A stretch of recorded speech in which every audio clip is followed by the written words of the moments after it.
para tratar deste ponto, que deve entrar na linha em seguidinho aqui com a gente. Já está na linha, o Juan Romero me informa por aqui. Isso porque, para falar um pouco sobre esse tema que de certa forma nos interessa de um modo geral, não apenas em caráter estadual, nacional e internacional, está aqui, portanto, na linha comigo já para conversar o ex-ministro da Defesa nos governos de Lula e Dilma, deputado, foi candidato ao Senado este ano. Ministro Aldo Rebelo, uma boa tarde, seja bem-vindo mais uma vez aqui à Rádio Bandeirantes. Sempre um prazer tê-lo aqui nos nossos microfones. Um abraço, Jean, um abraço aos ouvintes, uma alegria poder falar com vocês. Ministro, como é que o senhor avalia este atual cenário político nosso? A gente está vendo um momento onde há uma onda de choque entre culturas e opiniões nas redes sociais, em especial. A gente vê atos também, de certa forma, antidemocráticos ocorrendo nas ruas. Aqui no Rio Grande do Sul, a gente, por exemplo, tem essa sequência de manifestações, assim como em todo o país. Como é que o senhor avalia este atual cenário em um primeiro momento?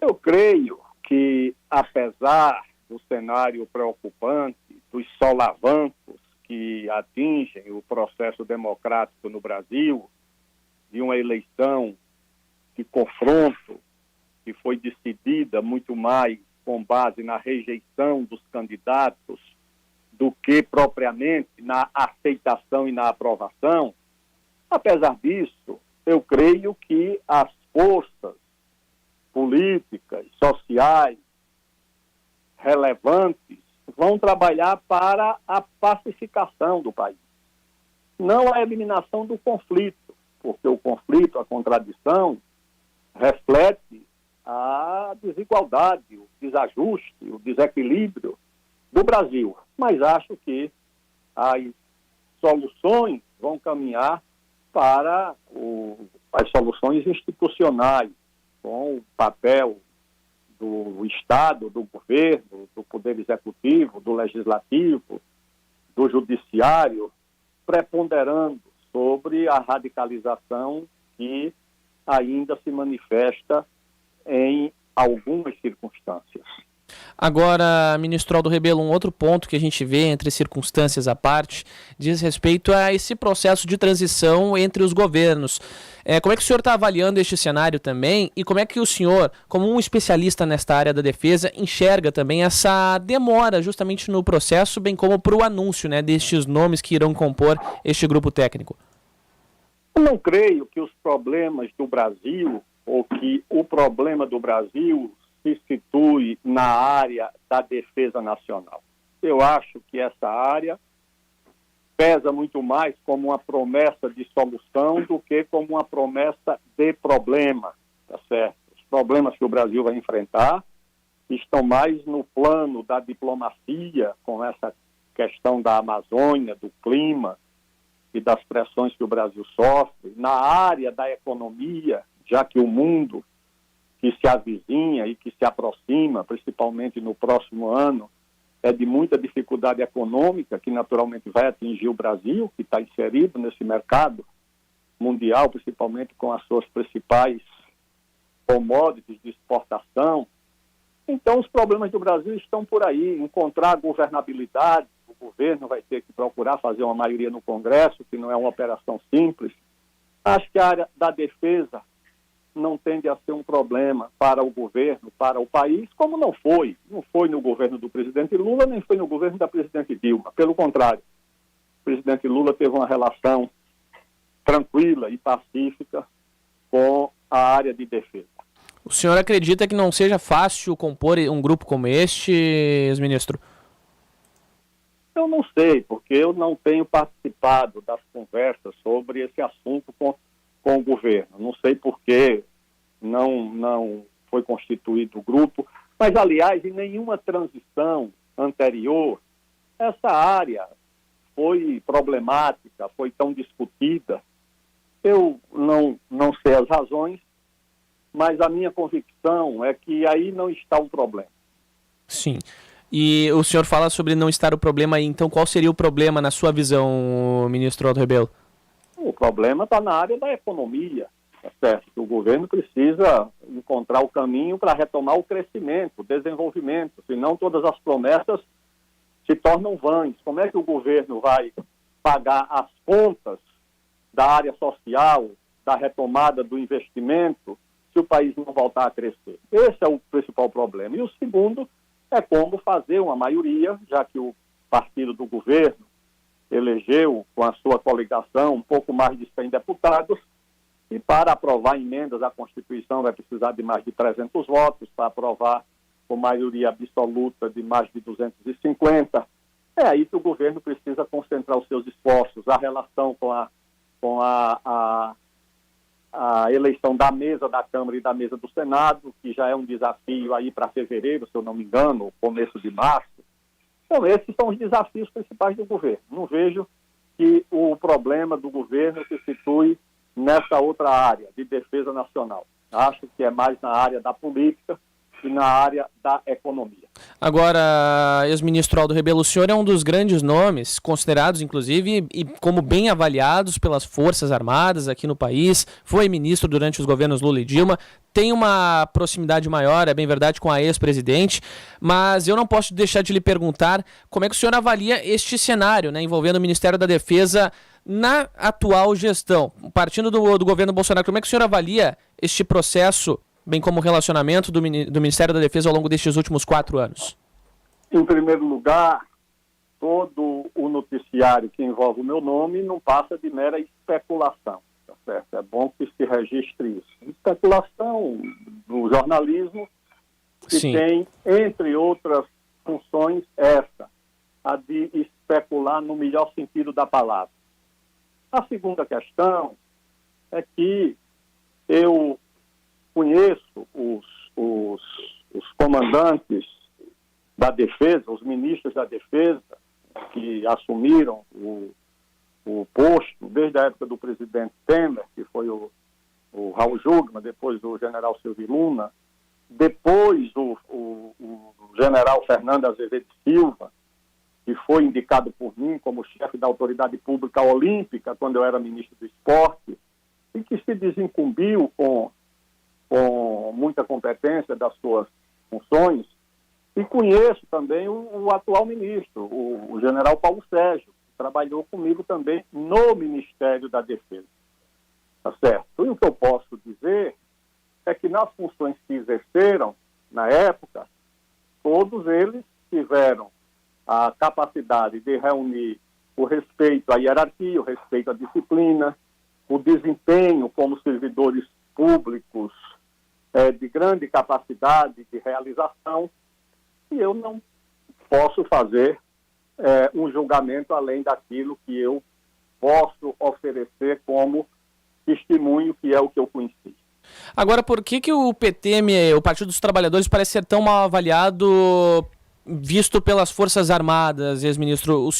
Como é que o senhor enxerga este tipo de situação?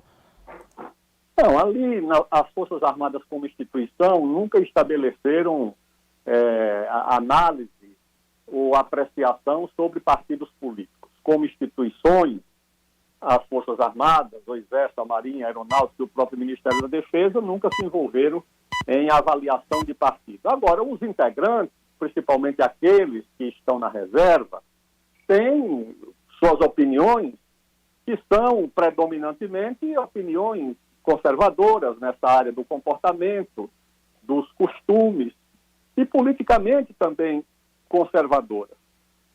E tiveram agora recentemente um protagonismo, uma presença maior no governo do presidente Bolsonaro, ocuparam muitas funções, mas não creio que isso seja o suficiente para constituir nenhum tipo de ameaça ou risco institucional para o Brasil.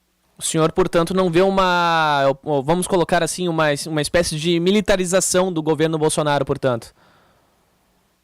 A militarização seria se os militares da ativa, aqueles que têm comando, tivessem essa participação efetiva no governo. O que o presidente levou, com exceção do ministro da Saúde, que era um oficial da ativa, todos os demais que foram levados para o governo eram oficiais da reserva, era gente da reserva. Por essa razão, eu não creio que isso possa caracterizar a chamada militarização do governo. Perfeito.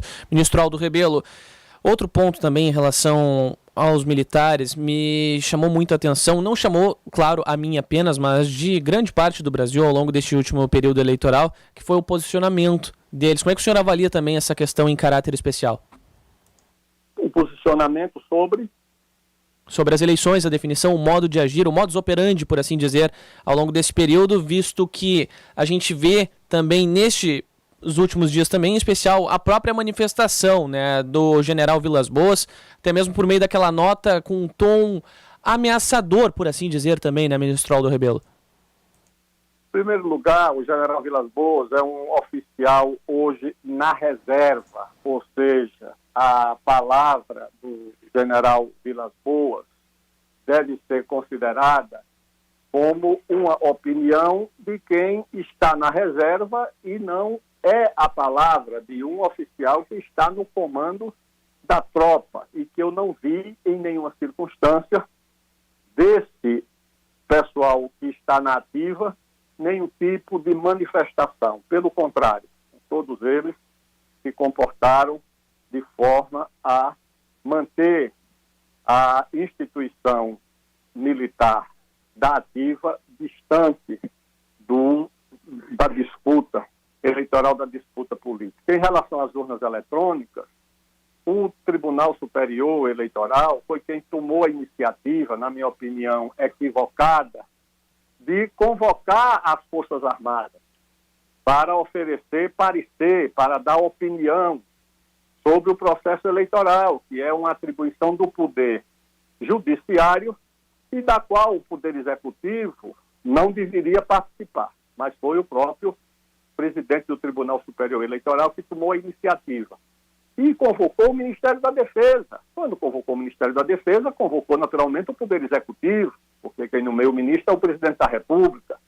Poderia ter convocado o Ministério da Ciência e Tecnologia, já que se tratava de urna eletrônica. Por que não convocou o Ministério da Ciência e Tecnologia, onde há uma Secretaria de Informática? Eu fui ministro da Ciência e Tecnologia e sei que lá tem uma Secretaria de Informática que talvez tivesse muita legitimidade para participar desse processo para o qual foi convocado o Ministério da Defesa. Convocado o Ministério da Defesa, o que é que o ministro da Defesa faz? Passa a tarefa para o comando do Exército, porque é no comando do Exército que está o programa de defesa cibernética do Ministério da Defesa. E foi alguém ligado a essa área de defesa cibernética que foi encarregado de participar dessa comissão e procurou apontar, naturalmente, as fragilidades, como todo sistema de informática, como todo sistema cibernético, todo ele, o do Pentágono, o do próprio Ministério da Defesa, o dos bancos, todos eles têm vulnerabilidade. E quando essa vulnerabilidade foi apontada, o que é uma característica de qualquer sistema, tá certo? Isso foi usado politicamente para dizer que podia haver fraude, e aí desencadeou essa desorientação que está aí, como se fosse possível, depois de milhares de experiências, se promover fraude numa eleição presidencial no Brasil, sinceramente. Pois é, ex-ministro, esse era um ponto, né, que a gente vê agora, é um ponto que a gente vê muitas pessoas manifestando em relação a este fato, que preocupa, né, de uma certa maneira, grande parte da população. Por outro lado, há aqueles que não levam tanto a sério, mas a gente sabe que de ameaça por ameaça, muitas vezes o cão que ladra não morde também, né? Mas, ministro, o senhor, como eu disse anteriormente, tem essa experiência não apenas na defesa, também foi ministro da Ciência, Tecnologia e Inovação aqui no país, foi o 20º, por sinal, durante o governo Dilma Rousseff. Teve também aquela atuação mais voltada ao esporte, também durante este mesmo mandato presidencial. Eu não posso deixar de lhe questionar sobre estes temas também. Como é que o senhor está vendo esses grupos técnicos de transição anunciados até então? O senhor avalia como positivos os nomes até então escolhidos por Alckmin e Luiz Inácio Lula da Silva? Olha, eu não tenho acompanhado, mas alguns que eu vi no noticiário é gente competente, capaz. Creio que alguns até com experiência já no Poder Executivo. Eu posso torcer para que todos eles apresentem a melhor solução possível para o Brasil retomar o crescimento da economia e mergulhar o país numa fase de pacificação e de progresso e de democracia, que é o que interessa a todos nós. Em relação ao grupo técnico voltado à defesa como um todo, o senhor não recebeu algum convite por parte de Geraldo Alckmin ou até mesmo do próprio presidente eleito, ministro? Não. Graças a Deus, não. Mas o senhor se colocaria à disposição para contribuir com o atual governo, com o governo eleito? Não, isso seria me oferecer o que não é correto também da minha parte. Perfeito. Mas se lhe convidassem, ministro? Não posso falar nesse assunto sob hipótese. Perfeito. Sobre o risco de cometer uma descortesia ou uma impropriedade. Perfeito. Ministro, antes da gente finalizar por aqui, eu queria só a sua avaliação quanto a esta futura gestão dialogando com o Exército, bem como o Ministério da Defesa. Como é que o senhor acha que pode ser explorada essa relação que, querendo ou não, está estremecida, né, por conta de todas as manifestações e essa onda gerada por conta do atual governo? Gostaria de saber a sua avaliação em relação a esse fato. Eu creio que a tendência do Brasil é uma tendência à solução pacífica dos seus conflitos internos, como nós defendemos a solução pacífica dos conflitos externos. O Brasil é uma sociedade muito desigual, muito desajustada, muito desequilibrada. Esses desequilíbrios terminam se transformando em choques políticos, em disputas políticas. O problema é que isso tudo seja resolvido dentro das regras do jogo, que é o jogo democrático. E acho que instituições como as Forças Armadas, que eu considero as mais importantes do Brasil, pela história, pela memória, são as mais antigas, são as que têm a mais elevada consciência do que é o interesse nacional, e que têm conflitos internos também, pensamentos divergentes, mas acho que, no final das contas, as Forças Armadas contribuirão para a pacificação do Brasil e continuarão a oferecer a sua dupla contribuição na sua dupla missão nacional. As Forças Armadas têm como missão defender a pátria e ajudar na construção da pátria. É isso que elas precisam fazer. E acho que farão com o próximo governo também, independentemente de quem seja indicado para os ministérios ou para o Ministério da Defesa. É torcer e ver no que acontece. Ministro Aldo Rebelo, muito obrigado por atender a equipe da Band. Uma excelente quinta-feira para o senhor e até uma próxima oportunidade. Um grande abraço, muito obrigado e até breve. Até.